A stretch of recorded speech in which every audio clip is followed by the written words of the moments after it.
Peristiwa haji wada. Wada artinya apa Bapak Ibu? Perpisahan. Maka haji wada dapat disebut sebagai haji perpisahan, haji pamitan. Jadi rupanya Rasulullah mendapatkan firasat kalau umurnya tidak akan lama lagi, maka Rasul mengajak para sahabat untuk melaksanakan haji sebagai perpisahan dengan para sahabat dan umat yang setia akan ajarannya. Bagaimana prosesinya? Dimulai pada tanggal 24 Dzulqa'dah. Berangkat dari Madinah menuju Dzulhulaifah. Yang sudah pernah tindak haji ini untuk evaluasi. Podo kora-kora ya ini ya. Nek misale beda pun nggih diangkat mawon. Nanti siapa tahu ada kesempatan lagi bisa haji lagi. Amin. Bagi yang belum, ini motivasi buat kita. Nggak usah mikir mentari 40 tahun. Sehingga kemarin ada yang usianya 119 baru berangkat. Baru berangkat Pak. Jadi naik pesawat ya bingung. Karena baru pertama kali naik pesawat. Tekan dhuwur pesawat bingung, aduh aku lali rumah kane PTN. Malah kelingan PTN. Ono sing ngampet 10 jam mboten pipis, ora iso nganggone. Biasanya nyemplung teng kali niki teng pesawat. Ya sangat wajar nunggunya lama. Pun Bapak Ibu kita nggak usah mikir nunggunya. Bismillah, niat bersama-sama tahun depan insya Allah kita haji. Amin. Saya hitung dari 400 yang hadir di sini, kemungkinannya 3. 1, tahun depan mungkin berangkat semua bersama saya.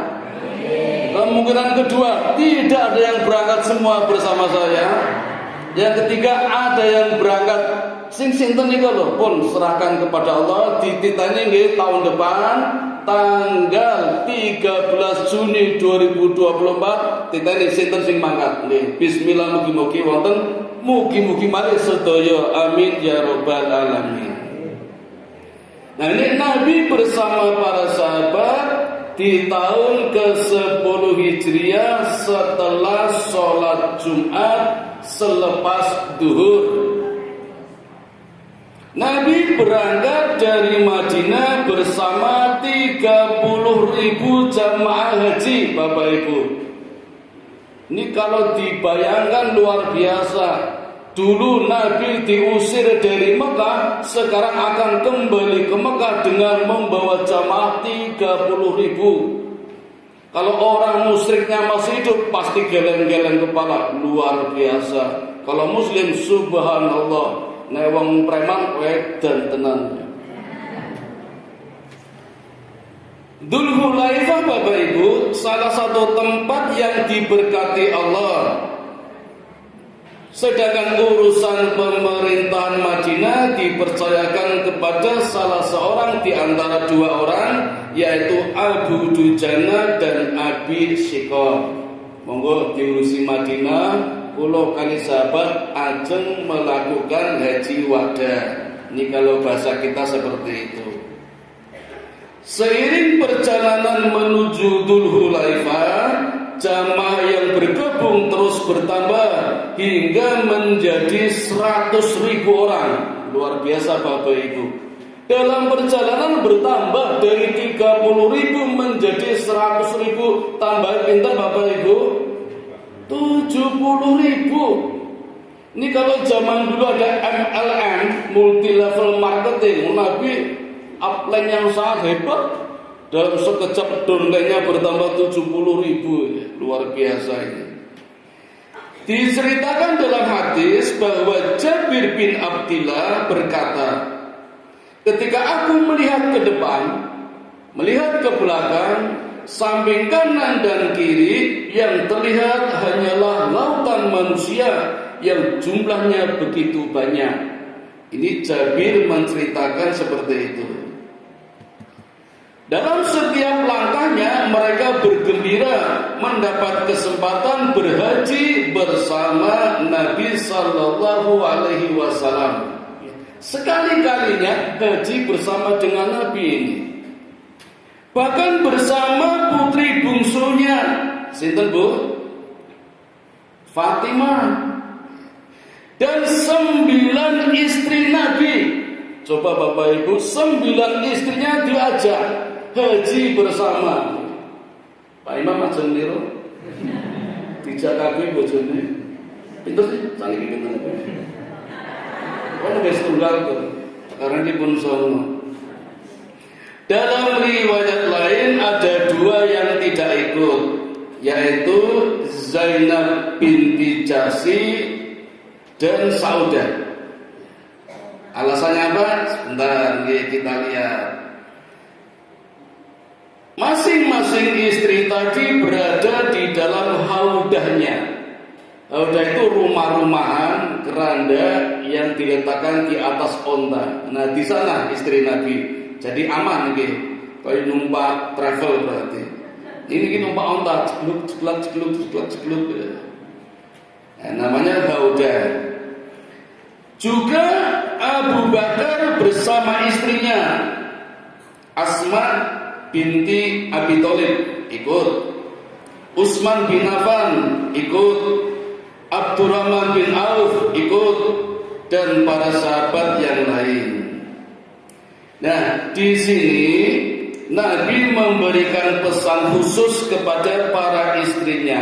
Kata Nabi, inilah haji kalian. Setelahnya kalian lazimi di rumah saja, tidak perlu keluar-keluar. Paham Bapak Ibu? Saya tambahin, pesan ini oleh sebagian istri-istri Nabi dipahami bahwa diwajibkannya haji adalah cukup 1 kali, selebihnya adalah sunnah. Dan sebagian lagi, istrinya maksudnya, memahaminya cukup 1 kali saja, tidak perlu keluar rumah. Makanya Saudah tidak ikut, Zainab binti Jahsy tidak ikut, karena sudah pernah haji. Yang lain belum pernah haji, kemudian ikut. Tapi kata Nabi, cukup sekali sini saja. Setelah ini tidak ada haji lagi. Kalau mau haji di rumahnya dipasangi permadani, gambarnya Ka'bah. Makanya banyak di antara kita yang rumahnya dihiasi dengan gambar-gambar Ka'bah, itu untuk kenangan saja. Kalau kangen di situ, ya tidak usah haji lagi yang kedua kalinya, karena wajibnya hanya 1 kali. Ngaten Bapak Ibu, nggih. Kalau umroh boleh beberapa kali, tapi kalau mau niru Nabi hanya umroh 4 kali. Semuanya dilakukan di bulan Dzulqa'dah. Kalau ada di antara Bapak Ibu punya usaha biro travel, kalau bisa nggih, ini diatur, karena hanya ada di bulan Ashhurul Hurum, Dzulqa'dah, Dzulhijjah, Muharram, dan Rajab, bukan di bulan yang lain. Dan di dalam 4 bulan ini ada bulan haji. Ada bulan haji, yaitu Syawal. Syawal termasuk bulan haji ini. Bulan yang dimuliakan tetapi di luar 4 bulan tadi, atau sebaliknya 4 bulan ini di luar bulan itu. Dan di Dzulhijjah yang 10 hari itu, Dzulqa'dah, Dzulhijjah yang 10 hari itu bulan haji. Ya, jadi kalau mau haji di bulan-bulan itu boleh. Kalau umrah 4 bulan ini. Jadi biro jasa juga harus tahu, jangan sampai umrah di luar 4 bulan ini. Ya. Cuman tapi nanti ada tradisi di sana Bapak Ibu. Nggih, mangke nggih sekedar. Dalam setiap langkahnya mereka bergembira mendapat kesempatan berhaji bersama Nabi dan sahabat-sahabat tadi termasuk putrinya. Setelah menempuh jarak 11 km, Dengan perjalanan kaki Nabi sampai di Dzul Hulaifah 11 km. Berarti kalau dari sini kira-kira sampai mana Bapak Ibu? Ring Road Kasingatan malih nggih. Ring Road Timur Maguwo nggih kira-kira. Tasik malih Bandara mriku sanes bandara iya. Nabi jalan kaki walaupun pakai onta, tapi Nabi jalan kaki. Dalam satu riwayat Nabi naik onta, yang jalan ontanya. Artinya tidak lari. 11 km Bapak Ibu di Dzul Hulaifah semua menunaikan sholat asar 2 rakaat. Dikosor mboten dijamak. Kan tadi sudah sholat Jumat. Kalau mau dijamak mestinya ketika Jumat langsung sholat asar, atau ketika asar duhurnya ditarik di asar. Tapi Nabi sudah sholat Jumat, sehingga sampai di sana asar sholat asar, tapi dikosor, tidak diqadha 2 rakaat. Nabi tidak memperhitungkan jarak fikih 80 km. Nah, ini kalau tidak tahu jadi rame Bapak Ibu. Saya dulu pernah diklat di LPMP Kalasan, itu juga sekitar 11 km. Tak jamak tak kosor, rame, sama-sama pengurus dan anggota Muhammadiyah ini beda pendapat. Ono sing diqadha, ono sing dijamak, ono sing dikosor, beda pendapat. Enggak ada yang menengahi, nanti saya do padu kabeh. Begini Bapak Ibu, Nabi kan tujuannya ke Mekah, jaraknya sekitar 450 km. Dzul Hulaifah itu hanya singgah, bukan tujuan. Jadi walaupun 11 km boleh. Ngaten Bapak Ibu, jenengan ajeng teng Jakarta, baru sampai Sleman, sholat dijamak boleh, dikosor boleh, karena bukan tujuan. Tapi nek tujuannya Sleman, nah itu tidak boleh, karena harus standarnya 80 km. Ini Nabi 11 km karena Dzul Hulaifah itu hanya singgah saja, bukan tujuan. Tujuannya adalah Mekah. Nah, tadi Bapak Ibu, semua melaksanakan sholat asar 2 rakaat, lalu maghrib dan isya. Nah, ini baru dijamak dan dikosor. Dalam satu riwayat dikosor, tidak dijamak. Jadi memang riwayatnya banyak Bapak Ibu. Selanjutnya di Dzul Hulaifah ini Nabi bermalam, dan pada malam harinya Nabi melakukan ibadah, yaitu memberikan nafkah batin kepada 9 istrinya. Paham ya? Pak paham ya? Oh, mboten usah tak terangke. Ini sekedar gambaran saja Bapak Ibu betapa Nabi fisiknya luar biasa.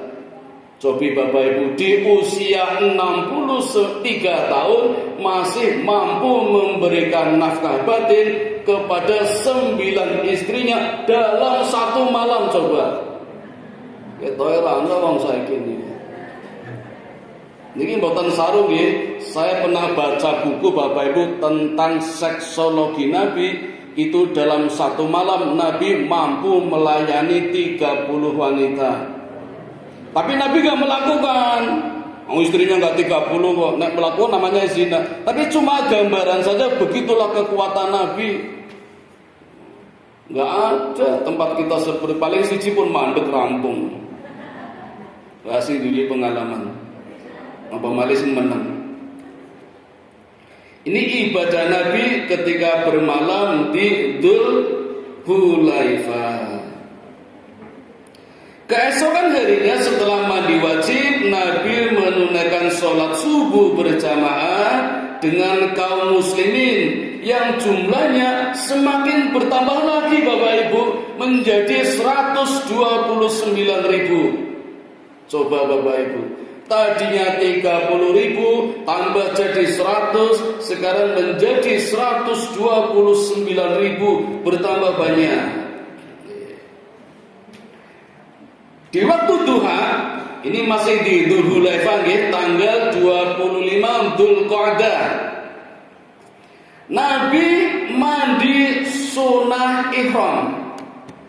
Aisyah, istri yang paling muda, bukan istri termuda nggih, tapi istri yang paling muda usianya. Karena setelah Aisyah dinikahi, Nabi masih menikahi yang lain. Jadi bukan istri termuda, tapi istri yang paling muda usianya. Aisyah menggosokkan wewangian di badan beliau dan mengoleskan krim di rambutnya. Kok Nabi mboten gosok dhewe nggih? Ini pelajaran buat kita Bapak Ibu. Nggih. Yang suaminya pimpinan, bos di kantor, jangan lengah Bapak Ibu. Nanti yang ngeladeni malah pegawainya. Kalau di sinetron seperti itu, sinetron ceritanya seperti itu. Istrinya nggak ngeladeni, yang ngeladeni pegawainya di kantor, akhirnya terjadi hal-hal yang tidak diinginkan. Nah, di sini pelajarannya, Aisyah menggosokkan wewangian di badan beliau. Jadi gosok dewi iso, tapi Aisyah yang menggosokkan dan mengoleskan krim di rambutnya nganti klimis terbelah dua. Jadi kalau kena angin ya tetap rapi, orang kabur-kabur, orang jewowok. Kalau bahasa kita jewowok ya. Nggak kumpuh jeneng apa lali jebrak. Lalu beliau mengenakan 2 helai pakaian ihram. Ini bukan ihram terbaru Bapak Ibu. Jadi Nabi tetap sederhana. Wong pelana untanya saja sudah kusut orang tuku anyar. Benten kali kita jenengan aja ngaji anyar kabeh, Nabi mboten. Dalam satu riwayat nggih dikatakan seperti itu. Dan sholat 2 rakaat. Beliau berniat haji ifrad, yaitu hanya menunaikan haji saja, tidak dengan umrah. Ini menurut pendapat Imam Syafi'i. Karena ada 3 macam haji nih. Ini tadi ifrad. Sedangkan menurut pendapat ulama yang lain, Nabi berniat haji qiran, yaitu melaksanakan ibadah haji bersamaan dengan umrah. 2 amalan 1 niat. Jadi niatnya 1 untuk 2 amalan haji sekalian umrah. Itu namanya haji qiran. Ini menurut imam yang lain. Yang satu lagi haji apa Bapak Ibu? Haji tamattu. Ini kebanyakan Indonesia hajinya tamattu. Umrah dulu baru haji. Ini haji tamattu. Orang bilang haji wisata, haji seneng-seneng, mergo bar umrah iso ganti klambi, iso dolan-dolan, wisata neng hotel, nonton video. Nah, itu maka disebut haji wisata, haji seneng-seneng. Itu haji tamattu, umrah dulu baru haji. Setelah zuhur, semua jamaah haji siap berangkat menuju Mekah. Di atas Qaswa, nama ontanya Nabi Bapak Ibu namanya Qaswa. Onta saya Frigo, ontanya Pak Imam Mio atau Vario. Namanya Qaswa. Nabi kembali mengulangi niat ihramnya dengan yang berbeda dengan kalimat-kalimat sebelumnya. Perhatikan Bapak Ibu, Nabi berniat labbaik Allahumma labbaik la riya la sum'ah, la riya la sum'ah. Ya Allah, aku penuhi panggilanmu ya Allah, tanpa riya, tanpa sum'ah. Ini berbeda ini. Jadi Nabi benar-benar berniat haji, tidak riya, tidak pamer, dan tidak sum'ah. Bukan sumpah, sum'ah. Riya itu pamer Bapak Ibu. Tapi maksudnya pamernya gini, kalau ada orang sedekahnya banyak, kalau nggak ada orang sedekahnya sedikit, itu riya itu. Kalau ada orang sedekahnya banyak, nggak ada orang sedekahnya tetap banyak, itu mboten riya. Berarti stabil, istiqomah. Banyak orang sedekahnya sedikit, nggak ada orang sedikit, itu juga stabil, mboten riya. Tapi nek oke wong oke sedekah 5 juta, ora wong sepi 5.000. Wah itu riya itu. Namanya riya. Kalau sum'ah, sedekahnya pengen didengar orang. Ini loh sedekah saya, itu namanya sum'ah. Nabi berhaji, la riya, la sum'ah. Tidak pamer, tidak sum'ah. Jadi memang ini ibadah yang harus benar-benar bersih. Sepertinya tempat kita nggak ada nih yang seperti Nabi. Ya nggak tahu lah, ini perkara hati masalahnya.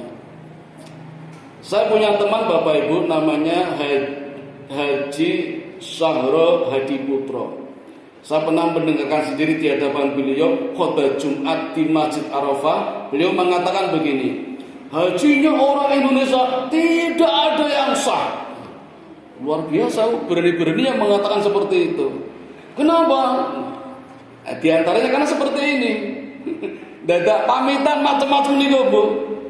Kecuali sing dipamit itu melu haji bareng nggak ada masalah. Mohon maaf ini cuma saya menyadur karena saya melihat sendiri ada yang menyampaikan seperti itu. Lalu seperti apa seharusnya? Sing pamitan iku moro ning omah. Jadi menurut satu pendapat, bukan orang-orang diundang datang ke rumah nguntak ke wong haji, tapi yang mau haji datang yang ke rumah-rumah. Aku saya mau haji, titip anakku ya. Ini jadi kebalikannya seperti itu. Ini ada satu pendapat yang seperti itu. Pun lanjut dulu. Berikutnya bertolak dari Dzulhulaifah. Dzulhulaifah Bapak Ibu dikenal pula dengan nama Bir Ali. Mikotnya jamaah haji yang berangkat dari Madinah. Kaum muslimin jumlahnya pun sudah bertambah lagi Bapak Ibu, menjadi 140.000. Luar biasa, ditambah terus. Dan mereka semuanya sudah berganti pakaian dengan pakaian sederhana yang disebut dengan ihram. Dari sini kaum muslimin diperintahkan membaca talbiyah beramai-ramai. Suara talbiyah bergerumuh, menggema di setiap sudut jalan yang dilalui oleh ribuan umat Islam. Jadi membacanya harus menggema dan bergemuruh. Labbaik Allahumma labbaik la syarika laka labbaik innal hamda wan ni'mata laka wal mulk la syarika lak. Boten santai. Labbaik Allahumma labbaik, enggak ada semangatnya. Harus. Makanya Bapak Ibu, kita yang ketika itu tidak haji, berada di tanah air, ketika takbiran harus menggelora. Keras, semangat. Karena di sana juga talbiyahnya bersemangat. Syiar. Tapi Bapak Ibu jangan kebablasan. Di tempat kita takbirannya di jalan, kalau syiar insya Allah boleh. Tapi kalau mengganggu pengguna jalan lain, nah ini kan bedanya ketika Nabi membaca talbiyah dengan para sahabat lewat jalan yang dilalui, orang yang lihat kan jadi ikut. Tapi kita kan tidak ikut, mau nonton, di foto, di video, di upload di YouTube. Seringkali ada pengguna jalan lain yang terganggu, itu yang perlu diwaspadai. Sehingga mengurangi konsentrasi, takbirannya orang konsentrasi, malah ngatur dalan, udah ketabrak kesampret. Ditambah lagi tangan kanan nggawa obor, tangan kiri nggawa mercon. Nah ini mulutnya takbir, tangannya megang obor, kirinya mercon, jedor. Belum takbirannya ada yang pakai musik jeduk. Enggak mungkin Bapak Ibu banyak amalan dilakukan bersama khusyuk, enggak mungkin, pasti tidak khusyuk. Tinggal pilih yang mana, harusnya milih takbirannya yang khusyuk dan harus keras nih. Ngaten Bapak Ibu, karena di sana juga keras. Artinya apa tadi? Aku memenuhi panggilanmu ya Allah. memenuhi panggilanmu. Tiada sekutu bagimu, aku memenuhi panggilanmu. Sesungguhnya ujian dan nikmat adalah milikmu. Begitu juga kerajaan, tiada sekutu bagimu. Selama dalam perjalanan, Nabi senantiasa berhenti sejenak untuk mengerjakan sholat, di mana beliau menjumpai masjid dengan serentak kaum muslimin berhenti.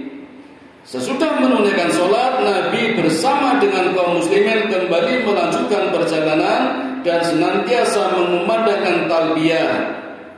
Bahkan Nabi mengatakan, perhatikan Bapak Ibu, Nabi mengatakan sebaik-baik takbir saat berhaji adalah talbiyah, dan sebaik-baik zikir talbiyah adalah siapa yang suaranya paling keras, paling lantang hingga habis suaranya karena rasa haus yang sangat haus. Inilah pahala yang paling besar, paling banyak dan paling mulia yang Allah berikan. Maka ketika kita takbiran Bapak Ibu, yang paling banyak pahala, yang paling keras suaranya, paling lantang, paling banyak, nganti ngelak, nganti suara enteng. Ini yang di tanah air. Kalau di tanah suci ya talbiyahnya itu Nabi mengatakan yang paling mulia, paling banyak pahala, yang paling sering membaca talbiyah, paling keras suaranya, paling lantang sampai habis suaranya karena haus. Ini hadis-hadis ini jarang didengar ini. Kemudian pada tanggal 29 Dzulqa'dah, berarti perjalanan 4 hari ini, setelah menempuh 225 km, Nabi tiba di kampung Abwa dan menyempatkan diri berziarah di makam ibundanya Aminah. Dan tanggal 1 Dzulhijjah Nabi tiba di Juhfah, mikotnya penduduk Syria. Saat matahari terbenam pada hari ke-10 sejak meninggalkan Madinah, rombongan akhirnya tiba di Syarif atau Syaraf, kampung tempat asalnya Maimunah, salah satu istri Nabi. Di sini turun syariat yang menganjurkan agar para sahabat merubah niat hajinya menjadi umroh. Nah ini Bapak Ibu ya. Nabi merubah niat hajinya menjadi umroh bagi yang tidak membawa hadyu. Hadyu itu apa Bapak Ibu? Hadyu itu hewan kurban yang benar-benar disiapkan untuk kurban setelah digemukkan selama 6 bulan. Perhatikan Bapak Ibu, yang sudah terlanjur di sampun, tahun depan kalau niat jadi sohibul, disiapkan 6 bulan sebelumnya hewannya digemukkan, tidak kurus. Di tempat kita masih banyak dada, besok dibeli malah masih nyari di pelosok kuning, gulane Bantul, kuru-kuru regane murah, dadak nyang-nyangan. Pun yang terlanjur sampun, besok tahun depan diniatkan 6 bulan sebelumnya sudah disiapkan hewannya, digemukkan, dimanja. Tidak boleh dinaiki, orang yang dolanan, sing sapi tidak boleh untuk bajak, tidak boleh untuk pedati, enggak boleh. Harus dimanja, digemukkan, disehatkan, diberi tanda, dikalungi dengan nama Ustadz Imam misalnya, atau pakai nomor juga boleh, Bapak Agung juga boleh. Tapi jangan sakit hati kalau nanti ditanya, Pak Agung sapi apa wedus? Wedus. Itu maksudnya korbannya. Memang harus hati-hati, ndak emosi bar mangan daging. Mangan barang pesta to kadang takon, jenengan apa? Wedus apa kambing? Wedus kambing, sapi. Padahal wong pun sabar mawon. Biasanya tani sini do mundak niku. Itu namanya hadyu, hewan kurban yang benar-benar diniatkan kurban, namanya hadyu. Nah, bagi sahabat yang tidak membawa hadyu, itu niatnya dirubah umroh dulu, kata Nabi. Jadi melaksanakan umroh dahulu, kemudian berihram lagi untuk haji, disebut tamattu. Di saraf inilah Aisyah menangis Bapak Ibu, karena tidak bisa melakukan umroh, padahal ingin sekali umroh. Penyebabnya apa Bapak Ibu? Ternyata Aisyah sedang haid, sedang baik menstruasi maupun mencret. Jadi nggak bisa umroh. Kenapa? Kan umroh diawali dengan tawaf, kemudian sa'i dan tahallul. Kalau sa'i dan tahallul boleh, tawafnya yang tidak boleh. Maka menangis Aisyah. Terus Nabi ngeyem-ngeyemi, ya Aisyah, ikuti saja apa yang dilakukan orang-orang kecuali tawaf. Masih nangis. Kata Nabi, ya Aisyah, kamu adalah putri-putri dari Nabi Adam. Allah berikan kelebihan. Gak usah gelisahnya dengan umroh. Nah, nanti setelah mennya selesai baru boleh tawaf. Anu serampung berikut, nggak ada masalah. Jadi Bapak Ibu, ibu-ibu terutama tidak usah risau dengan haid ketika turun, ketika datang, ketika umroh atau haji. Rasa nganggo obat-obatan malah berisiko tinggi. Risikonya nggak sekarang, tapi nanti setelah 20 tahun atau 40 tahun. Alami saja. Allah sudah menyediakan pahala sendiri, pahala khusus untuk wanita-wanita yang sudah niat ihram tapi ternyata haid, sehingga nggak bisa tawaf. Kalau sa'i bisa, kalau tahallul bisa, tapi tawafnya yang tidak bisa. Nggak ada masalah. Tapi ya jangan dipaksa, karena sedang ya sudah, nggak usah tawaf, nggak apa-apa. Allah sudah menyediakan pahala khusus itu, kata Nabi kepada Aisyah. Tengah malam minggu Bapak Ibu, malam akhir, Nabi sampai di jalan yang beliau lintasi ketika memasuki Mekah pada hari kemenangan. Namanya peristiwa Fathul Mekah. Insya Allah kapan-kapan saya sampaikan kemenangan Mekah.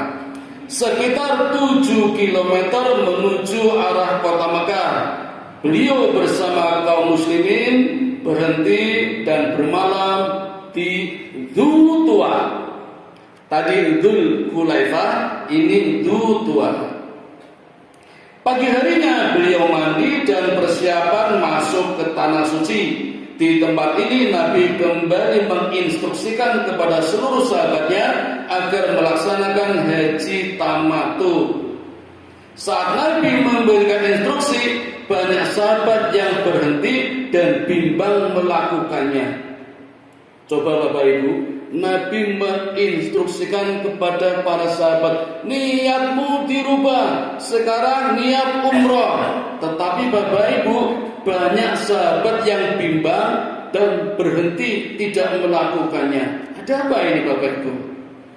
Jawabannya lihat. Padahal Nabi mengatakan, akulah orang yang paling takwa, akulah orang yang paling jujur, dan akulah orang yang paling baik. Nabi mengatakan begitu kepada sahabat.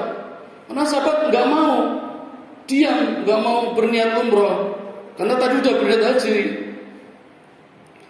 Rupanya Bapak Ibu, sudah menjadi tradisi bangsa Arab, bila telah memasuki bulan Dzulhijjah, terlarang untuk melakukan umroh.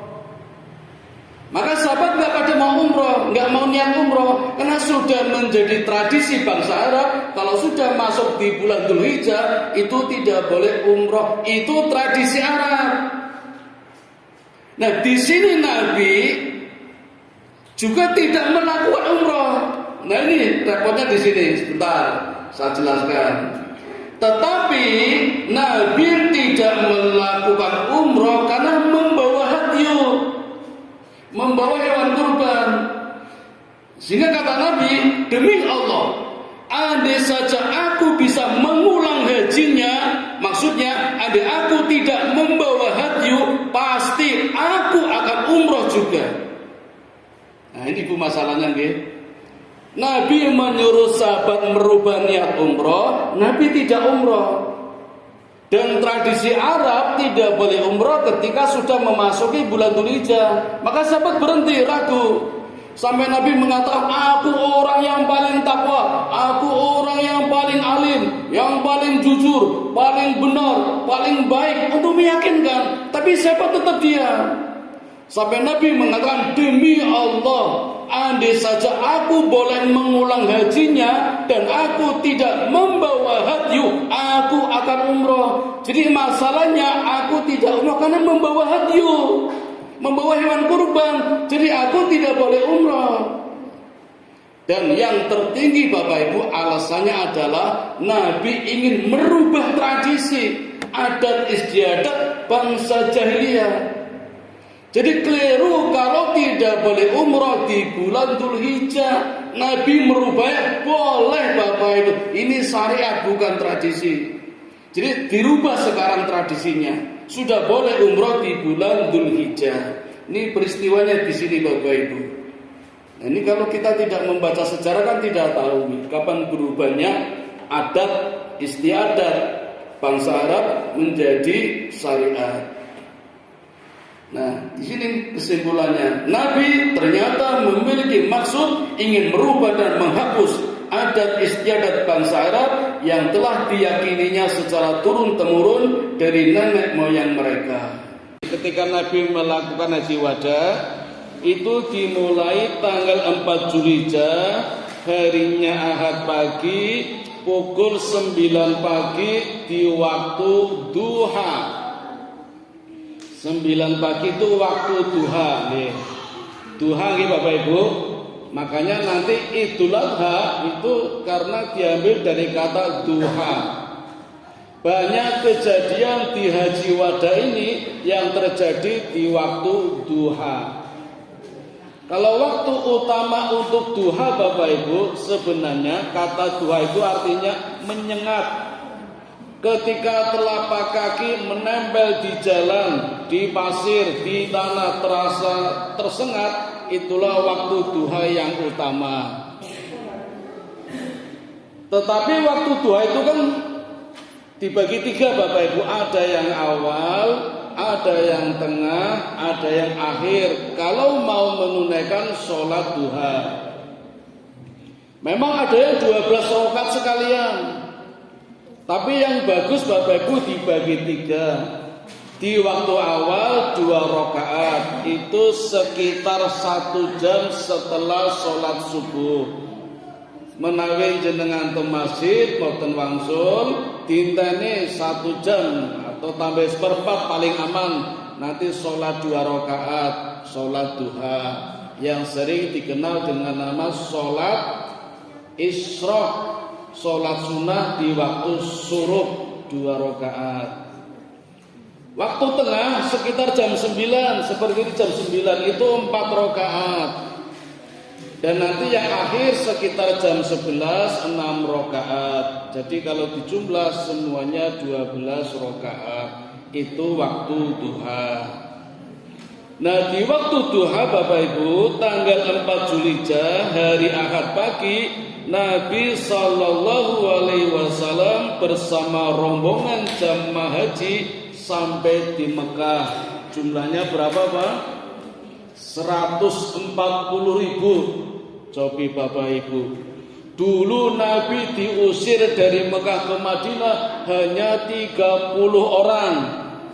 Dalam waktu 10 tahun kembali ke Mekah bisa membawa 140.000. Niku nek Abu Jahal sore Pak gedek niku jan Muhammad luar biasa niku. Suara talbiyah bergema. Lo namun bayangan luar biasa nih 140.000 berjalan dengan naik unta dari Madinah ke Mekah. Gambarannya seperti apa luar biasa itu.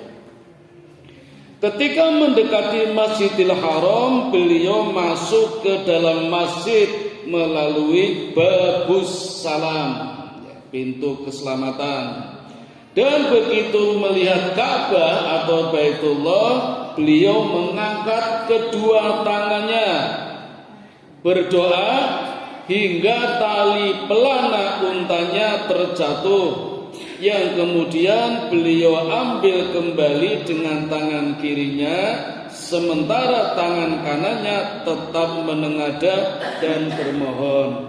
Ini yang terjadi pada diri Nabi Muhammad, mungkin tidak sengaja, tapi ada pelajaran buat kita Bapak Ibu. Apa pelajarannya? Fokus, konsentrasi ketika berdoa, apalagi menghadap Ka'bah. Misalnya besok panjenengan ono sing tiba, misalnya tasih, nopo buku, nopo tasbih, diambil dengan tangan kiri, tangan kanan tetap berdoa. Sebegitunya Bapak Ibu menghormati rumah Allah. Orang mung pas menyanyikan lagu Indonesia Raya. Teng kampung kula niku nek 17-an niku pas nate kejadian niku. Speakernya rusak to niku. Kaset sing nggo muter lagu Indonesia Raya rusak. Padahal sedang hormat iki, hormat bendera niku. Ha niku bagian sound system benake niku tangan kiri ngotak-atik, tangan kanan hormat ngaten niku. Nah, luar biasa, Indonesia Raya saja begitu khusyuk, apalagi di depan Ka'bah. Dan Bapak Ibu disyariatkan ada 7 tempat di mana kita harus mengangkat kedua tangan.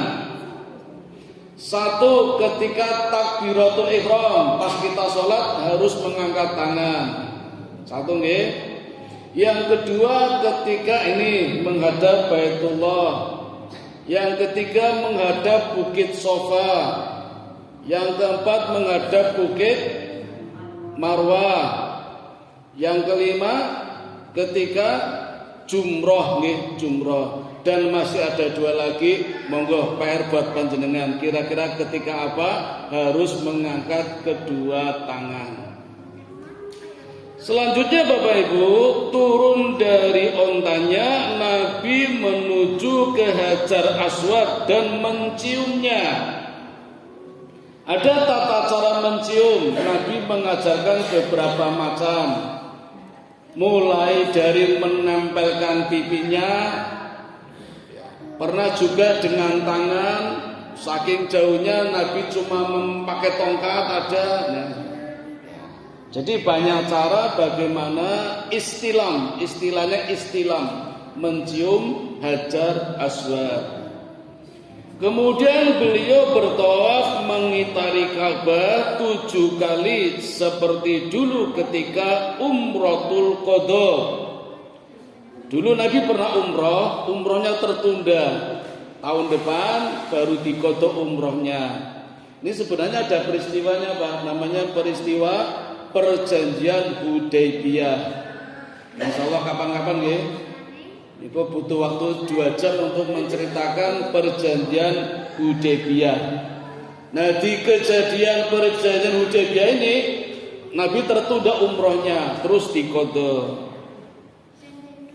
Setelah menyelesaikan tawaf, Nabi menuju Makom Ibrahim. Niki sanes makam, Pak. Makom. Benten nggih? Makom itu tempat berdirinya Nabi Ibrahim. Ketika membangun Ka'bah itu kan nggak langsung jadi Pak. Ada riwayat menjelaskan itu berbulan-bulan, ada juga yang menjelaskan bertahun-tahun. Itu kerja keras Nabi Ibrahim dibantu putranya Ismail. Kerja keras pagi sampai sore, paling sehari cuma sabaris. Anciannya semakin tinggi. Dan ketika turun anjlok, niku tanah yang diinjak ambles ngecap. Itu tempat berdirinya Nabi Ibrahim ketika membangun Ka'bah, maka disebut Makom Ibrahim. Di tempat inilah disunahkan menunaikan sholat 2 rakaat. Rakaat pertama setelah Fatihah membaca surat apa Bu? Oh lali, suwe ajine. Surat Al-Kafirun. Rakaat kedua setelah Fatihah membaca surat Al-Ikhlas. Ini ada maknanya kapan-kapan. Nah, dua surat ini Bapak Ibu sekarang sering dipakai kita kalau menunaikan sholat hajat. Kita pengen apa? Butuh apa? Sholatnya hajat. Yang utama waktunya di atas jam 12 malam. 4 rakaat, 2 suratnya setelah Fatihah tadi Al-Kafirun sama Al-Ikhlas. Ini juga tempat yang mustajab Bapak Ibu. Seusai sholat kemudian menuju sumur Zam-Zam dan meminum airnya. Sebagian lagi beliau tuangkan ke atas kepalanya. Niki Nabi ngrujuk sok jenengan mboten usah melu-melu rapopo ndak malah disonani polisi mriko ngopo digrujuk. Niku nek saged dulu Nabi kan cuma 140.000, sekarang jutaan. Beliau lalu beranjak kembali menuju Hajar Aswad untuk menciumnya. Ini yang pertama. Berikutnya mengerjakan sa'i dan tahallul. Sa'i ngertos nggih Bapak Ibu? Seperti yang dicontohkan oleh Hajar, lari-lari kecil mulai dari Bukit Sofa ke Marwah 7 kali. Kalau dimulai dari Sofa berakhir di mana Bapak Ibu? Yuk tetung niki Sofa, niki Marwah. 1, 2, 3, 4, 5, 6, 7 berakhir di Bukit Marwah. Dari Sofa itu agak turun, jalan kaki. Begitu mau naik ke Marwah lari. Nah, itu dulu perjuangannya Hajar seperti itu sampai 7 kali dilihatnya ada air ternyata tidak ada. Kerja keras maka disebut sa'i. Sa'i artinya kerja keras. 7 kali enggak dapat air ternyata airnya sudah ada di bawah kakinya Ismail. Ngerti ya nggih rasa mlayu-mlayu. Jebul ana banyu nang kono. Nah, itu artinya apa Bapak Ibu? Kita sudah disediakan rezeki oleh Allah, tapi harus diusahakan, harus ikhtiar. Maksudnya begitu, kerja keras. Itu maksudnya sa'i seperti itu. Bukit Sofa Bapak Ibu jaraknya 130 meter dari Ka'bah. Berarti seperti masjid ini ke pertigaan situ nggih sing riyen wonten angkringane saking betul wonten.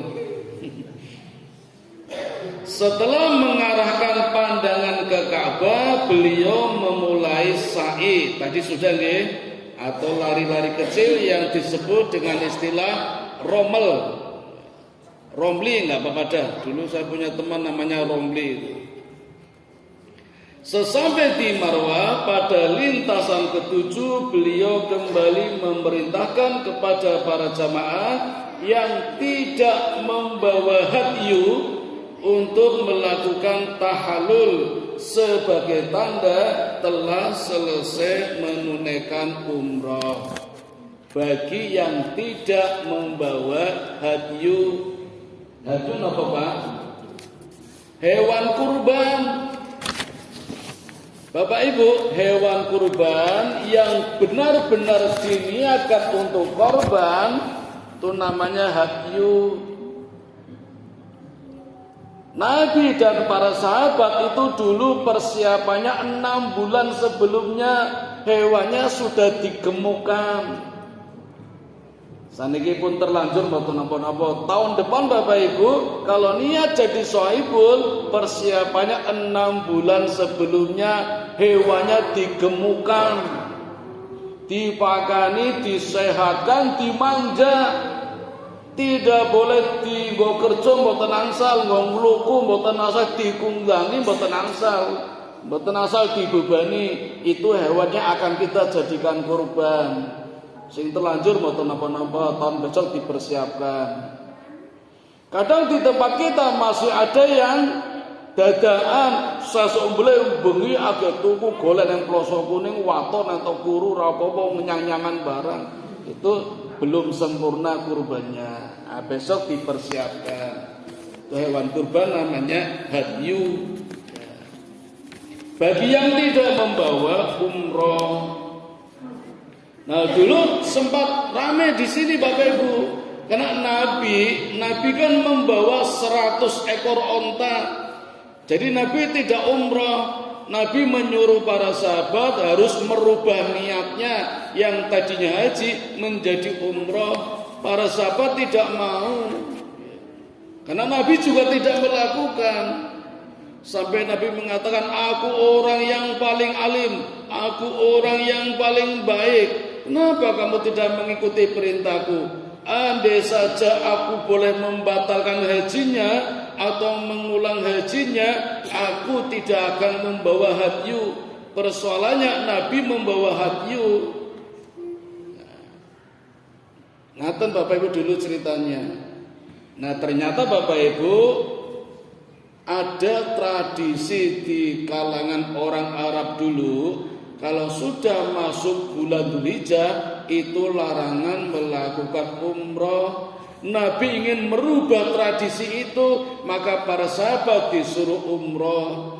Cuma kebetulan Nabi tidak umroh karena membawa hadyu.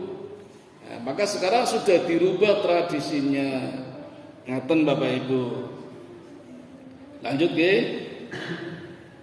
Nabi sendiri tetap mengenakan kain ihram hingga waktu pelaksanaan haji, sebab beliau membawa 100 ekor onta sebagai hadyu. Luar biasa Bapak Ibu. Nabi korbannya menjadi sohibul kurban 100 ekor onta. Kula panjenengan apa Bu? Sapi urunan 7 nggih. Oh, mboten napa-napa. Kan sanes Nabi. Beberapa sahabat yang membawa hadyu dan tetap berihram antara lain Tolha bin Ubaidillah, Abu Bakar, Umar, Zubair bin Awam, dan masih ada yang lain. Ali bin Abi Thalib yang datang menyusul dari Yaman ketika diperintah untuk tahallul bersikeras ingin ikut seperti niat ihramnya Nabi, padahal enggak bawa hadyu. Akhirnya oleh Nabi diizinkan dan memberikan 37 ekor unta kebunnya Nabi diberikan kepada Ali untuk disembelih pada hari raya haji. Jadi Nabi punya 100 ekor onta Pak. Niko sing disembelih Nabi sendiri 63 sesuai dengan umur beliau. Sisanya 37 diberikan kepada Ali menantunya. Hebat toh Bu. Sugih berarti Nabi kita. Kurbannya sesuai dengan umurnya. Jadi nek panjenengan ajeng niru Nabi, saniki mulai pinten Pak? 70. Kudune belah 70 sapi. Orang sapi sisi urun wong 7 mboten. Niki 70 sapi kudu. Nek Nabi lho, nek ajeng niru Nabi ning mboten kuat nggih. Kaya kula kudune 56 sapi. Ning ora kuat. Ya urunan 7. Oh ngaten. Selama 4 hari tinggal di Mekah, yaitu dari tanggal 4 sampai dengan tanggal 8 Zulhijjah. Beliau bersama para hujjah berkemah di Abtah di dataran tinggi Mekah sekitar 5 km sebelah timur Masjidil Haram. Niki Masjidil Haram 5 km berarti APMD paling ini kok. Jembatan layang ya, Mempuyangan apa pundi. Sekitar itulah 5 km. Selama menunggu prosesi ibadah haji, beliau melakukan sholat berjamaah di maktabnya tersebut. Maktab itu dari bahasa Arab maktabun, artinya bangku. Ya, tapi jangan diartikan bangku, tempat nggih. Panjenengan tempat mriku sudah ada tempatnya sendiri-sendiri. Dulu Nabi kalau sholat ngaten Bu, sahabat jadi gampang dihafal ke Ali nanti Umar nanti apal ini. Jadi ora ketok konangan nanti iki ora ketok. Ku lagi arisan misalnya. Lanjut Bapak Ibu, bertolak ke Mina menuju Arafah untuk persiapan wukuf. Setelah 4 hari berada di Mekah, Nabi memerintahkan kaum muslimin untuk berangkat ke Arafah melalui Mina. Jadi mau ke Arafah lewat Mina. Itu dilakukan pada hari Kamis pagi tanggal 8 Zulhijjah. Seluruh jamaah haji bertolak menuju Mina. Tanggal 8 berarti hari Tarwiyah nggih. Poso mboten jenengan? Sing poso wong telu sing mboten kathah. Nek sing sae Bapak Ibu niku puasa 9 hari di bulan Zulhijjah. Ada keistimewaan 10 hari pertama di bulan Zulhijjah yang 9 hari puasa tanggal 1 sampai 9. Itu ada ceritanya baik-baik Bu. Ini biar fokus ini dulu. Keesokan harinya pada hari Jumat tanggal 9 di waktu duha beliau bertolak menuju Arafah sekitar 22 km sebelah tenggara Masjidil Haram. Niki Masjidil Haram berarti tenggara sebelah sana. 22 km berarti sekitar Piungan Bapak Ibu. Beliau naik onta membonceng Usama bin Said bertolak dari Mina melewati Musdalifah menuju Arafah. Nabi pun sepuh Pak, usianya 63 tahun dalam kondisi sakit. Jadi nggak apa-apa naik onta saja bonceng ontanya Usama bin Said. Ini disebut haji perpisahan Bapak Ibu. Ternyata setelah haji dalam waktu 3 bulan Nabi wafat ya, sehingga nggak sempat haji lagi tahun depan. Sehingga disebut haji wada, haji perpisahan. Nah di Arafah ini Bapak Ibu biasanya disyariatkan melakukan wukuf.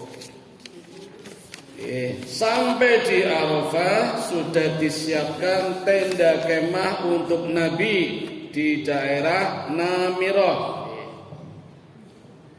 Setelah matahari tergelincir dengan mengendarai onta, beliau bergeser ke Bad Al-Wadi Purna, sebelah timurnya Jabal Rahmah.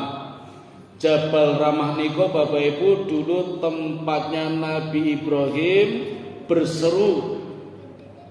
Setelah menyelesaikan Ka'bah, Nabi Ibrahim diperintahkan Allah berseru kepada seluruh manusia untuk menunaikan ibadah haji.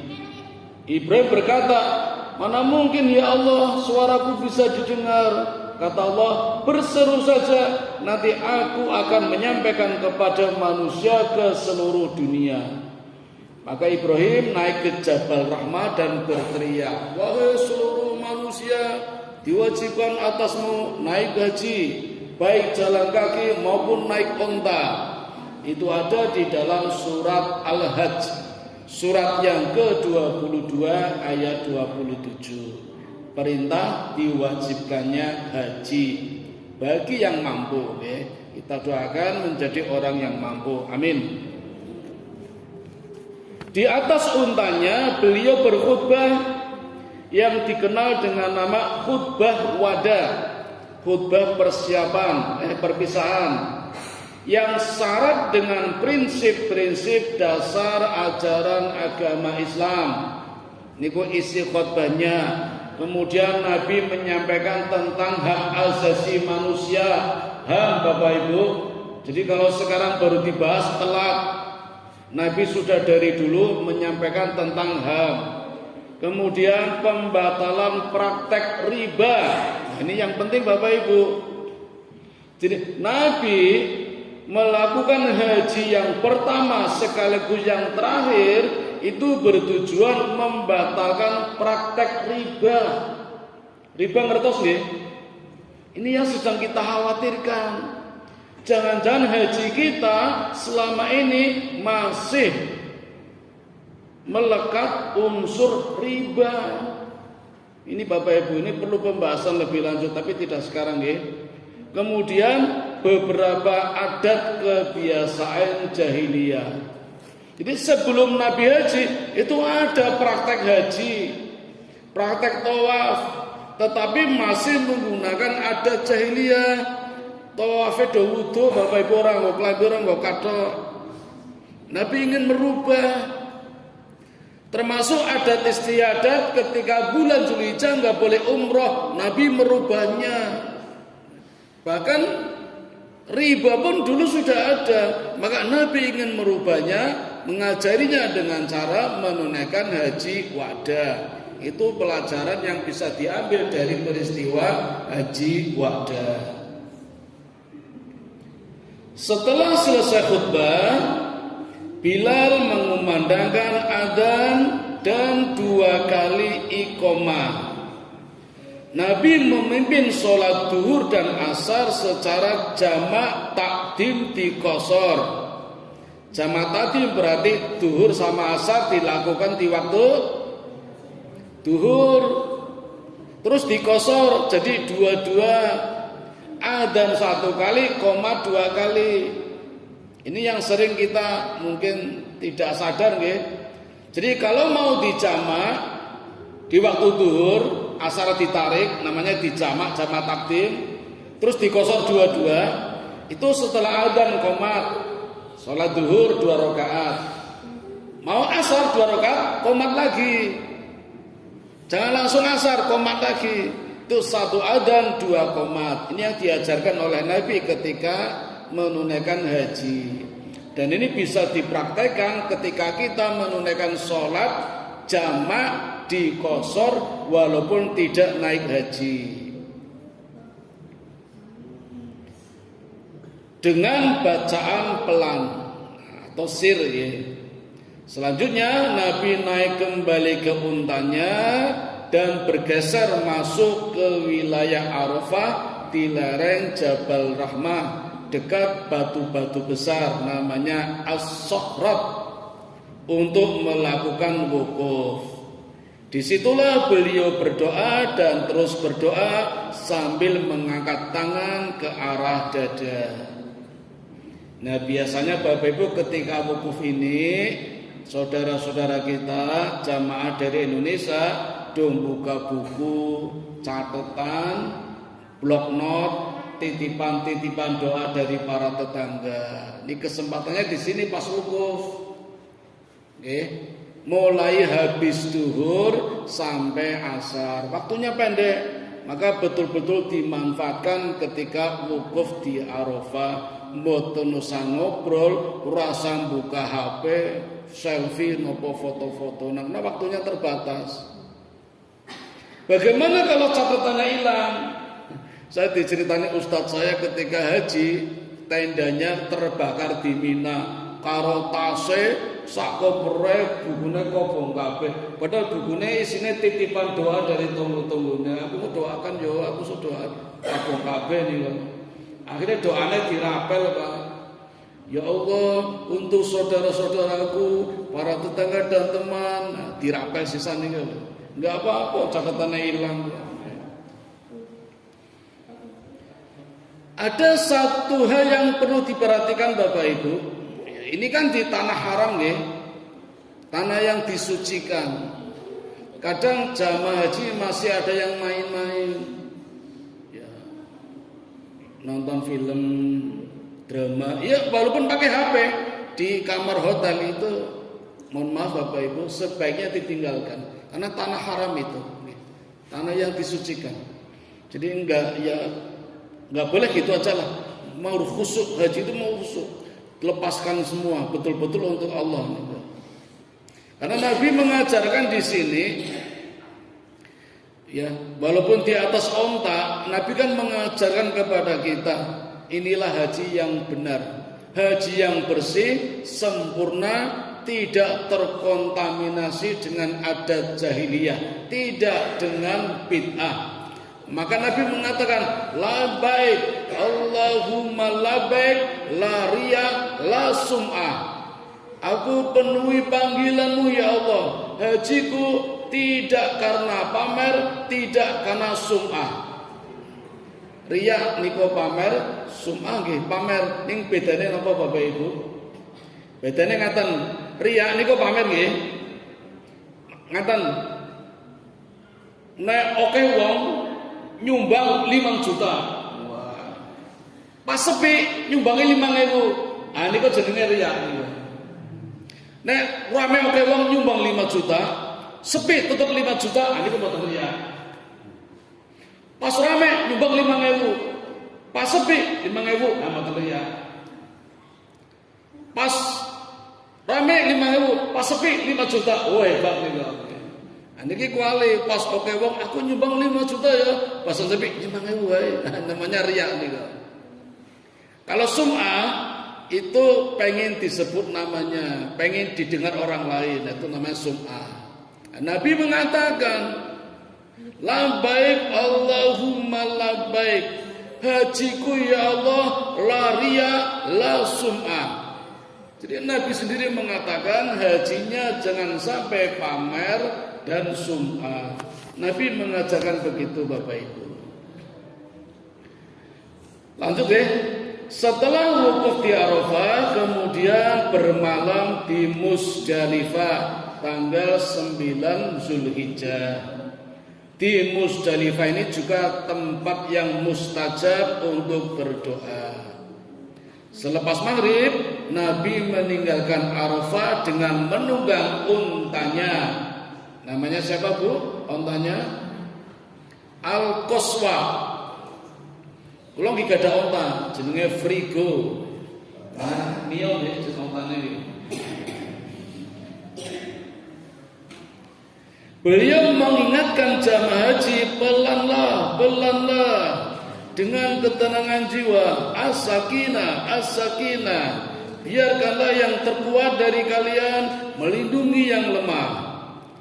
Nabi saja membonceng Usama bin Zaid dan bergerak menuju Musdalifah yang jaraknya dari Arafah sekitar 3,5 kilometer. Sesampainya di Musdalifah sekitar pukul jam 10 malam, Nabi menjamak takhir dan dikosor sholat maghrib dan isya. Isyanya 2 rakaat, maghribnya 3 rakaat, nggak boleh 1,5. 3 rakaat dijamak dikosor dengan 1 kali adzan dan 2 iqamah, sama seperti tadi ketika sholat duhur dan asar. Beliau menyuruh Ibnu Abbas mengambil kerikil yang akan digunakan untuk melempar jumroh. Jadi dipersiapkan malam harinya. Boleh nggak bawa dari Jogja? Walah repot banget Bu, sesuk golek neng kono. Ini hati-hati Bapak Ibu, ibadah haji ini luar biasa. Kadang boten krentek karo atine iso kejadian. Cerita dari ustadz saya dulu ketika mau berangkat haji, bapak ini kok pesen le, bawa senter le. Ustadz saya jawabannya, lah Pak, neng kono lampune merkuri kabeh ora butuh senter. Ternyata kejadian Pak, teng mriku lampune mati. Dadi golek krikil yo angel. Kroyoan kepida-pida tangane barang. Oh, ternyata amalan di Jogja saja berpengaruh di sana. Hati-hati, nek mendingan mboten usah komen meneng mawon. Wong dipatin aja bisa kejadian, apalagi diomongke niku. Kula gadah rencang, bahkan pimpinan kula ngapunten niku gaweane kecoh, Pak. Kecoh sak nggon-nggon. Kecoh ngerti nggih? Itu niku. Aku lho nate didol niku. Mboten sengaja, ini kan muncrat-muncrat kula kena. Niku munggah haji, kejadian teng mriku. angsar hotelnya kumpul karo wong Nigeria, gaweane keco. Dadi hotelnya itu lho pakai banget uang bunene itu. Ndek kejadian. Maka kalau kita niat haji Bapak Ibu, walaupun tertunda lama nggih nunggu-nunggu nggak apa-apa untuk persiapan. Ilmunya dikuatkan dulu, terutama ilmu batin, biar tidak main-main di sana. Lanjut Bapak Ibu, takbir hari raya di tanggal 10 Zulhijjah. Setelah masuk waktu subuh, Nabi bersegera menunaikan sholat subuh berjamaah, lalu mengumandangkan takbir hari raya seiring bersama talbiyah. Beliau lalu menaiki Al-Qaswa menuju Al-Masy'aril Haram, yaitu bukit memanjang yang disebut Quzah di Musdalifah. Di situ beliau menghadap ke arah kiblat seraya berdoa, berzikir dan bertakbir secara sungguh-sungguh. Secara sungguh-sungguh artinya bersemangat. Nabi mengatakan Bapak Ibu, ini yang haji dulu ya, yang di tanah suci. Nabi mengatakan talbiyah adalah zikir tauhid, zikir yang paling agung bagi jamaah haji. Maka siapa yang paling banyak pahalanya adalah yang paling banyak mengucapkannya, paling keras suaranya, paling lantang suaranya, sampai haus, sampai hilang suaranya saking hausnya. Maka harus bersemangat ketika bertalbiyah, labbaik Allahumma labbaik, labbaik la syarika laka labbaik, innal hamda wan ni'mata laka wal mulk. Semangat. Itu yang di tanah suci. Nah, yang di tanah air takbirannya juga harus semangat. Ini kan waktu berapa ini? Saniki, tapi Nabi mengajarkan Bapak Ibu takbir yang mulia, takbir yang agung, yang paling banyak takbirnya, paling keras suaranya, paling lantang suaranya, sampai habis suaranya karena saking hausnya, tetapi tidak diiringi dengan obor, mercon, musik. Nah, ini yang kejadian di tempat kita seperti itu. Ya deh ya, wah rengok ke. Rada angel kita di Indonesia, apalagi sampai dilombakan sing menang entuk mio, takbirannya jadi nggak khusyuk. Wah, itu nanti kaitannya dengan pimpinan-pimpinan di tempat kita yang menyelenggarakan nanti dilombakan itu. Sudah tidak jadi ibadah, malah jadi tradisi. Berikutnya melontar jumrah. Menjelang matahari terbit, Nabi bergegas menuju Mina dengan membonceng Al-Fadl bin Abbas, putranya Abbas, namanya Fadl. Ketika melintas di Wadi Al-Muhassar, beliau mempercepat untanya. Kenapa, Bu? Karena di situ tempat Allah mengazab pasukan gajah Abraha. Ini pelajaran buat kita, kalau kita melewati tempat-tempat yang pernah diazab, harus mempercepat perjalanannya. Ora mandek, apalagi malah nonton selfie-selfie. Ngapunten iki. Laut Mati nggih, itu tempat diazabnya kaum Nabi Lut.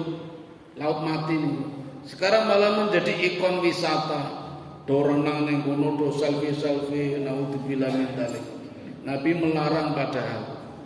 Nah, monggo kira-kira di Yogyakarta ada nggak tempat yang dulu digunakan azab oleh Allah terus jadikan wisata? Ketemu sama melu-melu Bapak Ibu.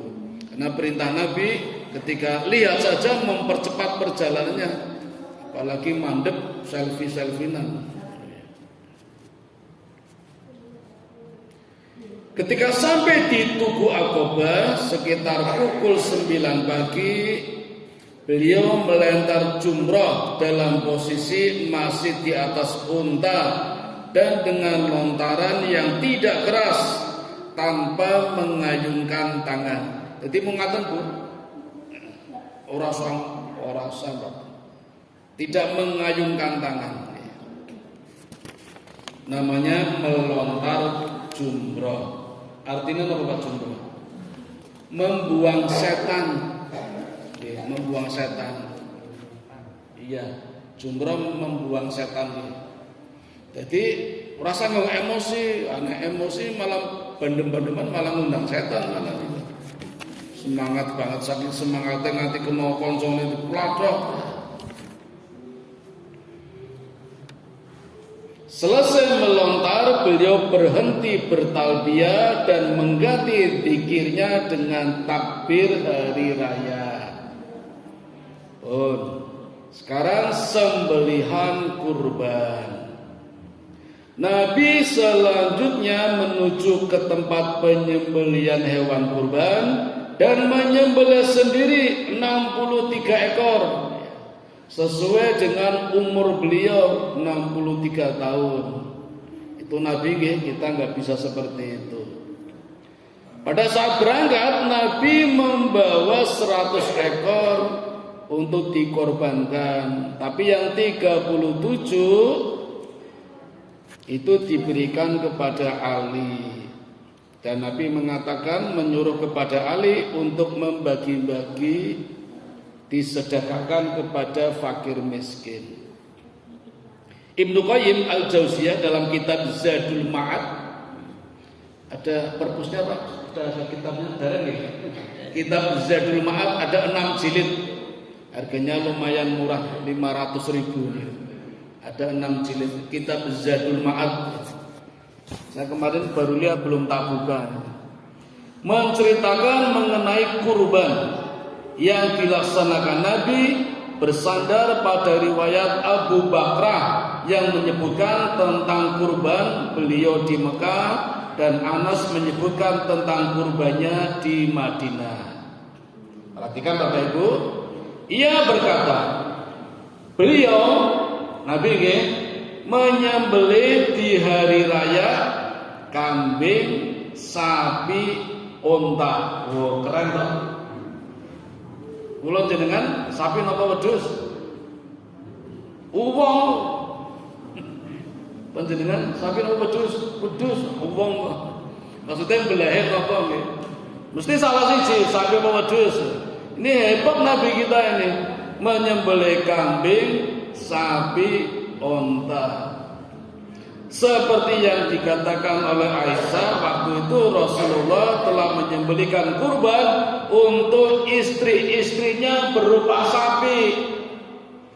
Jadi Nabi menyembelihkan kurban untuk istri-istrinya, sapi Aisyah, sapi Hafsah, sapi Saudah, sapi. Padahal istrinya 9 Pak.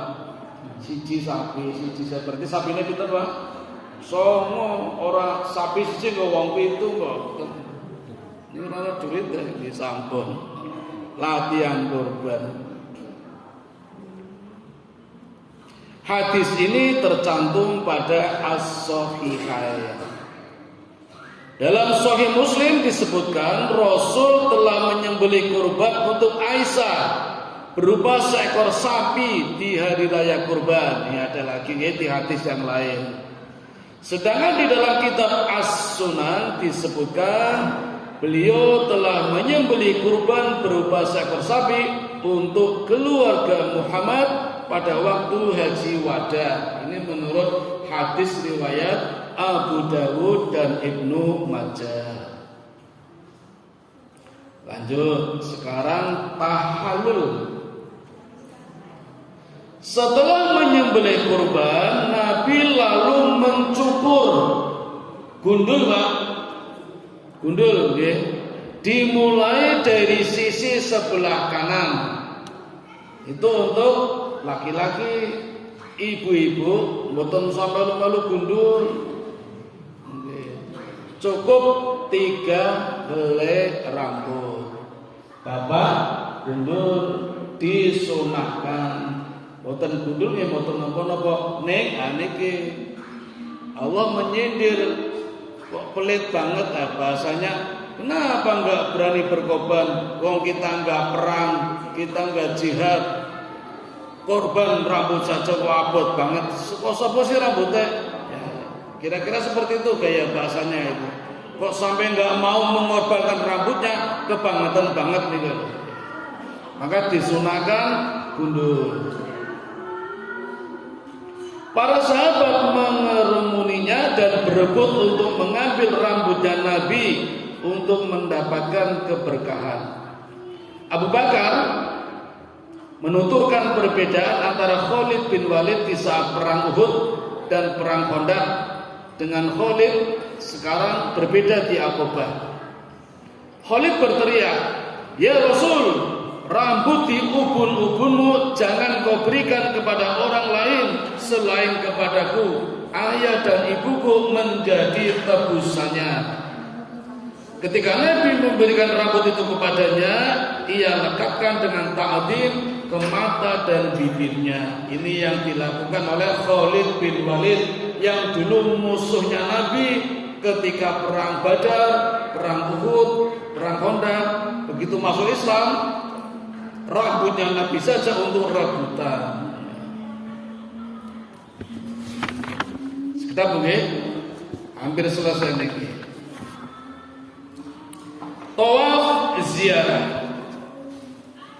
Setelah usai tahallul awal, Rasul kemudian mengganti pakaian dan memakai wewangian. Beliau bersiap-siap melanjutkan perjalanan kembali ke Mekah untuk melaksanakan tawaf ifadah. Sebelum duhur, Nabi segera berangkat menuju Mekah. Lalu beliau tawaf ifadah langsung dari atas untanya, tidak turun ya. Beliau istilam Hajar Aswad dan Rukun Yamani dengan menggunakan isyarat tongkatnya. Jadi boleh pakai tongkat Bapak Ibu, kalau nggak nyampe Hajar Aswad, tendang-tendang wong jutaan, pakai tongkat boleh, pakai isyarat boleh. Kemudian Nabi menuju Zamzam dan meminumnya bersama jamaah haji yang lainnya. Tetapi di sini Bapak Ibu tidak ditemukan riwayat kalau beliau melakukan sa'i setelah tawaf ifadah. Ini karena haji beliau bukan tamattu, tapi haji kiron. Kan ada 3 macam Ibu, haji ifrad, kiron, sama tamattu. Terakhir Bapak Ibu menyelesaikan manasik haji. Pertama bertolak ke Mina. Setelah prosesi haji selesai, Nabi melaksanakan sholat duhur berjamaah di Masjidil Haram.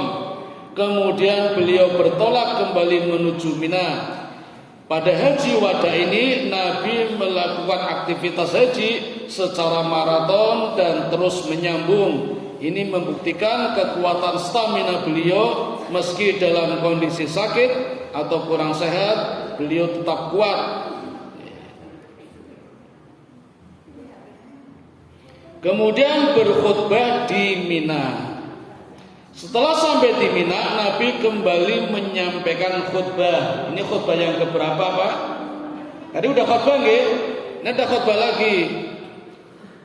Sekian riwayat menginformasikan bahwa banyak sekali pertanyaan yang diajukan oleh para sahabat ketika Nabi berkhutbah, dan Nabi menjawab pertanyaannya dengan kata la haraj, tidak apa-apa. Jadi Bapak Ibu, khutbah sebenarnya boleh tanya jawab. Tapi kan nggak umum tempat kita, nggak pernah nggih. Kamu nek dilakoni malah jadi rame geger. Wah,